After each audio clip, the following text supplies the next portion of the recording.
Halo semua, hari ini gue mau bahas mengenai indeks saham yang berkaitan dengan dividen. Karena seperti yang kita ketahui sekarang udah bulan 3. Nah, sekitar bulan 3 sampai bulan 6 tuh ada banyak RUPS tahunan di mana mereka akan membahas, para pemegang saham akan membahas mengenai pembagian dividen. Nah, kita sebagai investor saham, bagi kalian terutama yang mengincar dividen, nah kita harus perhatiin saham mana sih yang bisa memberikan, atau emiten mana sih yang bisa memberikan dividen yang bagus.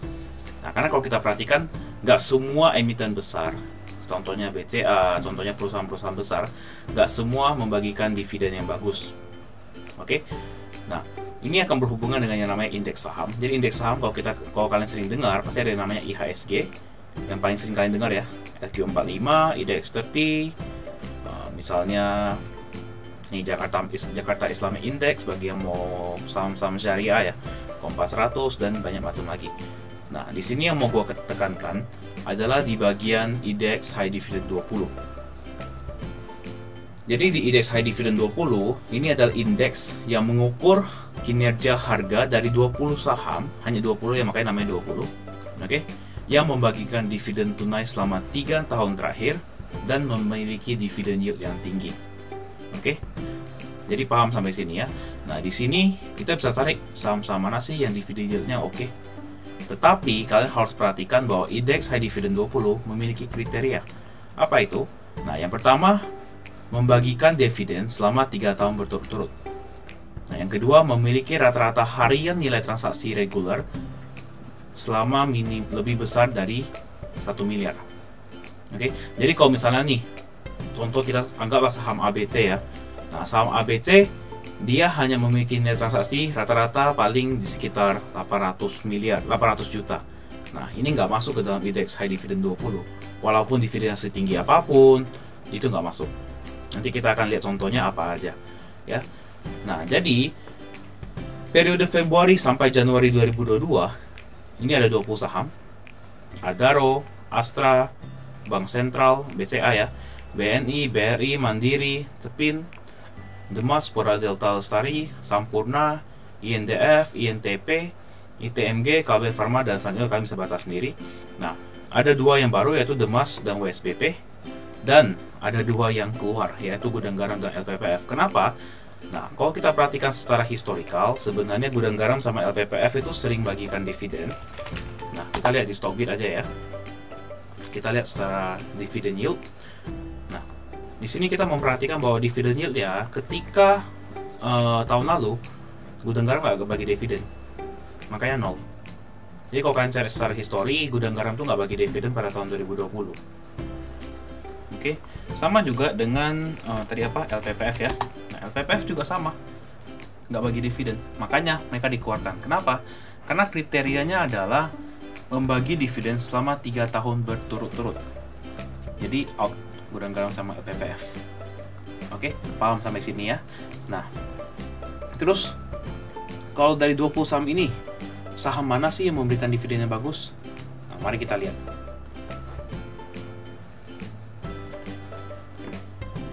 Oke, jadi kalau kita perhatikan, ini ada 20 saham yang masuk ke dalam list dari indeks high dividend 20 ya. Nah, harus dipahami bahwa ketika kita membandingkan dividen atau kita melihat dividen, yang paling penting adalah yang namanya dividen yield. Jadi dividen yield adalah tingkat keuntungan yang diberikan oleh perusahaan. Nah, rumusnya adalah dividen per lembar saham bagi harga saham kali 100%. Oke. Nah, dividen ini gue beracu kepada RTI ya. Kenapa RTI? Kenapa gue nggak pakai Stockbit? Karena kalian, gue rasa lebih sering pakai di HP, lebih sering ngecek di HP pakai RTI daripada pakai Stockbit. Jadi gue acuan ke sana, jadi kalian bisa jadi referral buat kalian. Oke. Nah, kalau misalkan perhatian, ada satu lagi yang namanya DPR, Dividend Payout Ratio. Nah, Dividend Payout Ratio adalah perbandingan antara tingkat pembagian dividen dibandingkan dengan EPS-nya. Contohnya, kita anggap saham ABC, dia punya EPS di harga, kita anggap aja 1000 ya, biar gampang ya. Nah, ketika dia memutuskan untuk bagi dividen sebanyak 1000 juga, 1000 per lembar saham, otomatis DPR-nya juga 1000, 100%. Oke, jadi kalau misalnya dia ada EPS, kita anggap contohnya EPS-nya 500, 1000 juga deh. Nah, tapi dia hanya membagikan dividen 500. Berarti DPR-nya sama dengan 50%. Oke.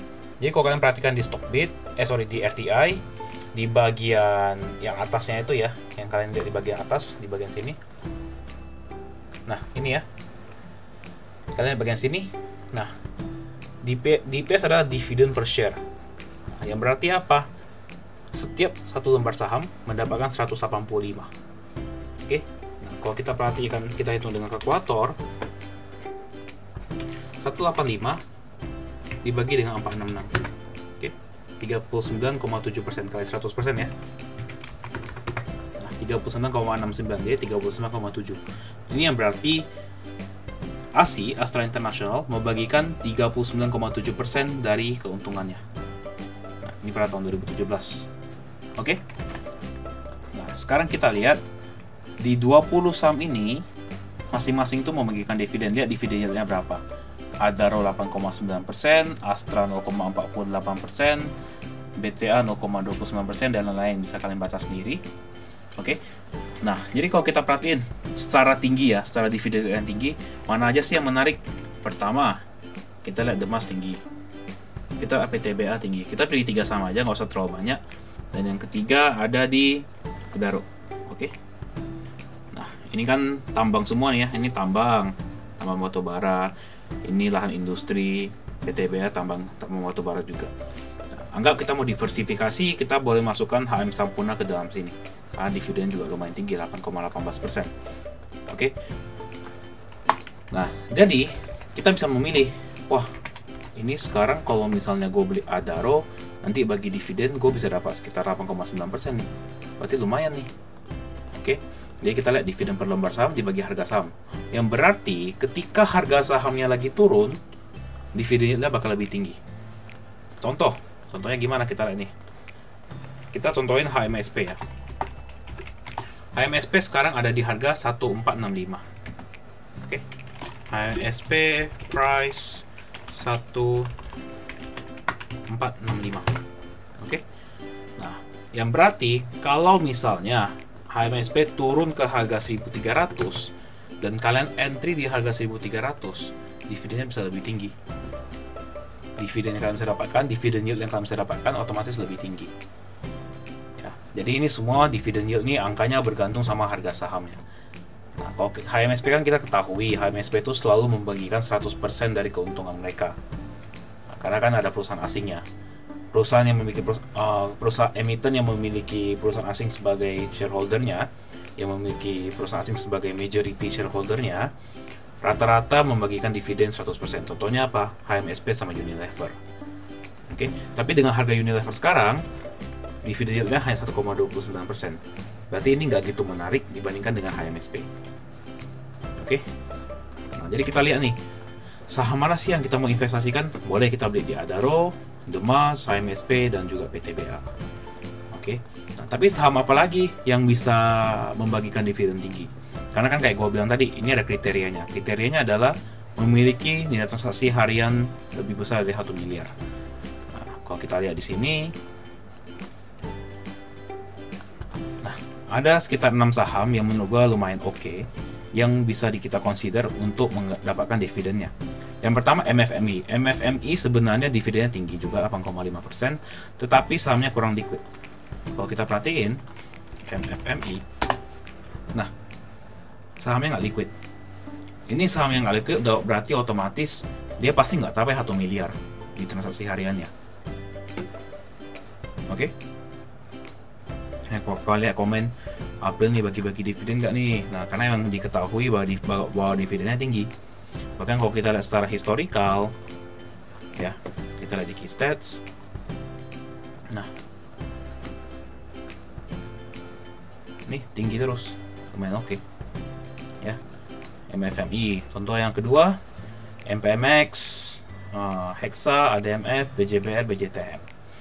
Nah, contohnya nih saham ADMF yang kita lihat di nomor 2, 5 sama 6 ya, 2, 4, 5, 6 ya. Ini kan saham yang lumayan terkenal nih. Nah, masa sih transaksi hariannya nggak sampai 1 miliar? Coba kita cek. Karena dia kan ngomongnya nih ya, membagikan dividen selama 3 tahun berturut-turut, transaksi harian 3, 6 bulan, 12 bulan terakhir. Jadi kita cek aja di sekuritas yang gua pakai, Jasa Utama Capital. Kita cek BJTM. Nih, BJTM pada bulan Februari tanggal 12, volume terendah ada di 8.532. Volume itu berarti lotnya ya. Jadi kalau kita hitung pakai kalkulator, ada 8.532 lot. Kita kali dengan 100 lembar. Oke. Kita anggap aja harga di high deh, paling tinggi deh, 640 kali 640. Berarti uang yang dapat di sana, uang yang terputar di sana hanya sekitar 500 juta. Ini udah berarti out of kriteria. Kenapa? Karena dia nggak nyampe 1 miliar. Oke. Kita cek BJBR. Sama juga BJBR. Nih 4.000, kita nggak usah cek kalau udah 4.000 ya. Kita hitung lagi kalkulator. 4546 dikalikan high-nya 1595 kali 100 lembar ya, 700 juta. Nah, ini kelihatan berarti kalau misalnya MPMX ini, BJBR nggak sampai juga 1 miliar. Nah, ini yang membuat dia nggak masuk ke dalam indeks high dividend 20. Sama juga dengan ADMF. Kalau kita perhatikan ADMF, paling rendah nih 18, 19, bahkan kalau tahun 2020 kita perhatiin ya 37, udahlah nggak perlu dicek ya kalau 37 ya. 37 kali 10.300 juga baru paling sekitar 30 juta. Sekitar 300 juta. Nah, 37 kali 10.500 ya deh. Nah, 100. 37 kali 100 kali 10.500 gampang. Nah, 38 juta benar. Nah, jadi kalau 38 juta udah otomatis ini nggak masuk. Padahal kalau kita perhatiin secara dividen mereka tinggi. Nah, bahkan ADMF ini sebagai salah satu perusahaan yang menurut gua layak banget diinvestasikan. Kalau kita lihat secara dari Stockbit ya, ADMF, kita lihat performa dari keuangannya ya, dari dia punya income statement. Nah, kita lihat secara annual, ya stabil, bagus juga. Nah, biar gampang kita lihat di key stats. Nah, juga kelihatan masih oke. Nah, ini turun wajar 2020 karena kan financing ya. Jadi wajar kalau turun karena masa Covid juga. Tapi kalau kita lihat secara historical, ini bagus. Contohnya ini ya. Kita perhatiin naik terus 6.000, 8.000, 8.200, 8.000 stabil. 84, 91, 10.000, naik ke 11.000, naik ke 9.000. Ini yang berarti kalau misalnya menurut gua setelah Covid selesai ini pasti naik lagi. Sama juga dengan MPMX. MPMX juga bagi Sandiaga Uno juga tinggi nih dividennya. Nah, kalau kita lihat financial, ya secara laporan keuangan juga oke. Stabil, naik, stabil, turun dikit, stabil, ya di sekitaran sana aja. Secara dividen juga bagus. Nah, jadi ini beberapa perusahaan yang menurut gua boleh diinvestasikan untuk mengincar dividennya. Lumayan oke. Ini MPMX juga. Kalau kita lihat kapan dia pakai RUPS, nanti dicek aja di RTI. Kita cari kapan dia corporationnya biasa nih. Gampangnya gini aja. RUPS kita lihat 18 Mei 2020, berarti kita bisa asumsikan dia punya RUPS mungkin di sekitar bulan itu juga, sekitar itu. Ya. Jadi untuk review, kita bisa memilih saham-saham dengan dividen tinggi. Oke, tapi gue lebih prefer kita memastikan bahwa sahamnya agak liquid. Kayak ADMF kita perhatiin. Oke. Kayak ADMF kita perhatiin, ADMF. Ya masih bisa keluar lah kalau kita punya barang. Masih oke, tidak masalah. BJBR juga udah nggak usah tanya ya, kalau BJBR sama BJTM ya, udah pasti tinggi ya, udah pasti gampang ya keluarnya ya. Oke. Jadi kalau kita lihat masih oke. MPMX juga not bad. Transaksi hari ini ya hanya 6 miliar ya, banyak juga yang transaksi kan, tapi at least masih oke, nggak masalah. So ya kalian boleh asumsi ketika menjelang RUPS kalian boleh masuk saham-saham ini seperti Demas, Adaro, HMSP, PTBA, apalagi MPMX, ADMF, BJBR, BJTM. Nah, untuk perbankan, kenapa gue lebih prefer Mandiri? Ini karena salah satu alasannya. Kita bandingkan dari 4 perbankan besar ini, yang dividen yieldnya paling gede adalah Mandiri. Oke, apalagi udah mau menjelang RPS harusnya bisa naik lagi. Ya, Mandiri 5,39%, sedangkan kita lihat BNI sama BRI hanya di sekitar 3%. Ya. Oke, jadi ini semua hanya berdasarkan data. Gua nggak ada paksaan, nggak ada disclaimer on ya. Gua nggak ada paksaan untuk kalian entry saham ini. Tapi memang kenyataannya kalau kita perhatiin secara historikal ya, misalnya HMSP nih. Misalnya HMSP nih. Nah, HMSP kalau kita perhatiin ketika dia mau bagi dividen cenderung naik. Ya kan? Bagi dividen di sini ya. Nah, cenderung naik ya. Contoh yang lain apa? Mandiri. Kita perhatiin Mandiri apa bagi dividen turun lah. Pada dia bagi dividen ini naik nih pada hari hanya. Naik sempat bentar, turun lagi, banting lagi. Ini karena Covid ya kemarin ya. Kita lihat contohnya apa yang tadi MPMX. Nah, MPMX waktu bagi dividen menjelang bagi dividen naik juga. Oke. Rata-rata saham yang bukan perbankan ketika mereka mau bagi dividen rata-rata dia bisa naik. Tetapi setelah bagi dividen, setelah come date, dia pasti dibanting. Ini juga ADMF atau mau bagi dividen lumayan juga. Dari 6.500 dia naik ke 8.000. Nah, yang berarti apa? Sekarang kita perhatiin harga di 8.400 ya. Dia pasti bagi dividen bulan April. Oke. Jadi kita bisa kisaran ketika dia di harga-harga segini kita boleh asumsi beli.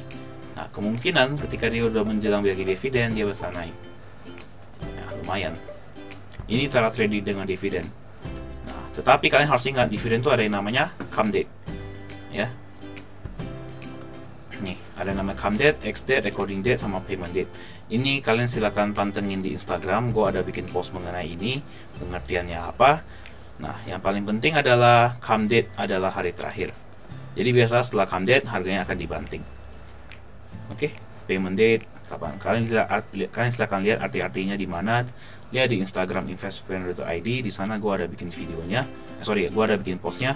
Apa sih artinya? Oke. Ya, gitu aja. Jadi bagi kalian investor-investor pengincar dividen, silakan mengikuti ini juga boleh, atau kalian mempunyai pandangan masing-masing juga nggak masalah. Ini hanya acuan berdasarkan indeks high dividend 20 dan saham yang di luar di sini. Oke. Jadi kalian harus ingat dividen adalah salah satu kriteria atau salah satu faktor untuk investasi. Jangan investasi di saham yang nggak bagi dividen. Karena kalau nggak bagi dividen itu sama dengan kalian taruhan untuk prospek yang bagus, bukan sesuatu yang pasti. Ya, gitu aja. Kalau kalian merasa video ini membantu, silakan like, subscribe, dan mau tanya saham-saham apa, pendapat gue mengenai saham-saham apa yang bagi dividen, silakan komen. Oke, thank you semua.